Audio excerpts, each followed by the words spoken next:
Assalamualaikum warahmatullahi wabarakatuh.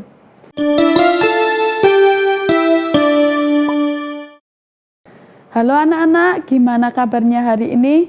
Semoga masih dalam lindungan Allah Subhanahu wa Ta'ala.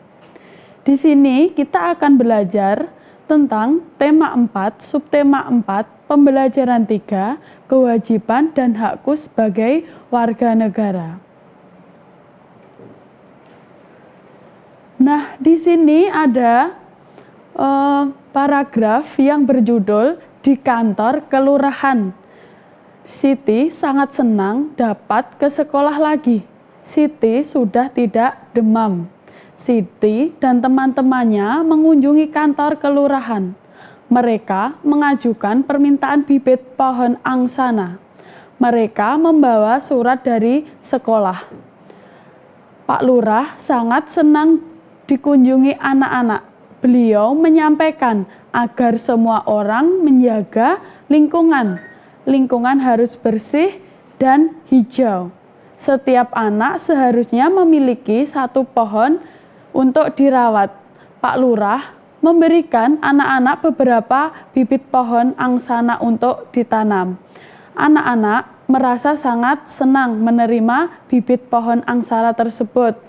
Tidak lupa mereka berjanji untuk menanam dan merawat pohon-pohonnya dengan baik.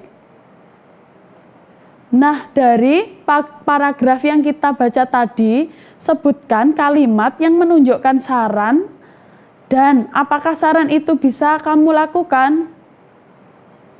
Nah, kalimat yang menunjukkan saran adalah yang pertama, Pak Lurah menyampaikan agar semua orang menjaga lingkungan. Lingkungan harus bersih dan hijau. Yang kedua, beliau juga menyerahkan agar setiap anak itu seharusnya memiliki satu pohon untuk dirawat. Nah, apakah saran itu bisa kamu lakukan? Saran dari Pak Lurah itu tentunya bisa dilaksanakan karena menjaga kebersihan itu merupakan kewajiban setiap warga masyarakat. Lingkungan yang bersih dan hijau sangat baik untuk kesehatan bagi kita dan orang lain. Di sini ada semua orang berhak mendapatkan lingkungan hijau dan bersih. Akan tetapi masih banyak saluran air yang tertutup sampah. Pohon-pohon juga banyak yang habis ditebang. Bagaimana perasaanmu mengenai hal ini? Dan bagaimana pula saranmu mengenai hal ini? Nah, saran saya untuk saluran air yang tertutup sampah itu tentu sangat mengganggu bagi kita semua. Saluran air bukanlah tempat sampah, melainkan tempat mengalirnya air. Jika saluran tersebut banyak digenangi sampah, maka air tidak dapat mengalir dengan lancar. Saran saya mengenai saluran air yang tertutup sampah antara lain, yang pertama, warga masyarakat sebaiknya membuang sampah di tempatnya. Yang kedua, sebaiknya setiap bulan sekali diadakan kerja bakti untuk membersihkan lingkungan sekitar biar lingkungan sekitar kita bersih. Yang ketiga, sebaiknya warga masyarakat mendaur ulang sampah sehingga tidak menambah jumlah sampah. Saran untuk pohon-pohon yang tumbuh di lingkungan sekitar rumah menciptakan lingkungan yang bersih dan hijau. Namun saat ini banyak pohon yang ditebang untuk berbagai alasan. Penebangan pohon tentunya sangat memprihatinkan. Beberapa saran mengenai banyak pohon yang ditebangi antara lain, yang pertama, setiap warga sebaiknya tidak menebang pohon secara liar. Yang kedua, warga sebaiknya melakukan penanaman kembali, tebang tanam daerah yang pohonnya telah ditebang. Yang ketiga, warga sebaiknya merawat pohon sehingga pohon-pohon terjaga kelestariannya. Nah, di sini ada berlatih Pak Lurah ingin membuat wilayah hijau.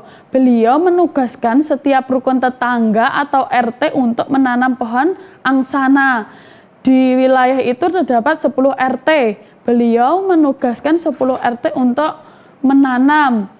Berapa banyak yang diterima setiap RT?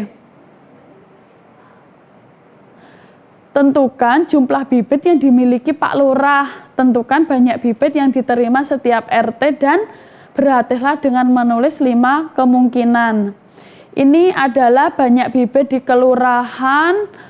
Yang pertama 950 dibagi 95 sama dengan 10. Banyak RT yang ditugaskan 10. Yang kedua 1000 dibagi 100 sama dengan 10. Jadi banyaknya ditugaskan adalah 10. Yang ketiga 900 dibagi 90 sama dengan 10. Yang keempat 980 dibagi 98 sama dengan 10. Yang terakhir 920 dibagi 92 sama dengan 10. Di sini ada lagi tugas tentukan banyaknya RT, banyaknya bibit di kelurahan, dan banyaknya bibit yang diterima RT. Tuliskan 5 kemungkinan. Ini contohnya. Yang pertama, banyak bibit di kelurahan ada 1000 dibagi banyak bibit untuk RT 125 sama dengan 8. Yang kedua, banyak bibit di kelurahan ada 880 dibagi 110 sama dengan 8. Yang ketiga, banyak bibit di kelurahan ada 920 dibagi 115 sama dengan 8. Yang keempat, 720 dibagi 90 sama dengan 8. Yang terakhir, 960 dibagi 120 sama dengan 8. Nah, di sini ada Siti dan teman-temannya itu sangat senang mendapatkan bibit pohon angsana. Mereka akan menanam bibit itu pada hari Sabtu. Mereka membuat topi untuk dikenakan saat menanam pohon tersebut. Masih ingatkah kalian cara membuat topi? Nah, di sini ada urutan-urutan cara membuat topi. Yang pertama, ambil selembar kertas karton. Yang kedua, lipat kertas karton menjadi 2 bagian. Sisi yang terbuka berada di bawah. Yang ketiga, lipat ujung kanan dan kiri ke tengah, lalu tekan membentuk segitiga. Yang keempat, lipat kertas kedua sisi bagian bawah ke atas, lalu tekan. Yang kelima, bukalah kertas berlahan lalu rapikan.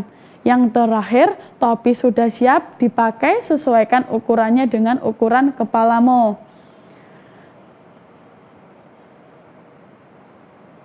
Ya, di sini ada tugas buat kalian ya untuk membuat topi. Buatlah topi seperti yang pernah kalian buat. Buat topi yang lebih kuat dan yang indah dari sebelumnya yang pernah kalian buat. Yang ketiga, kamu dapat menggunakan kertas koran atau bekas atau karton manila. Sediakan juga gunting dan lem untuk berkreasi. Hiaslah topimu sesuai kreasimu.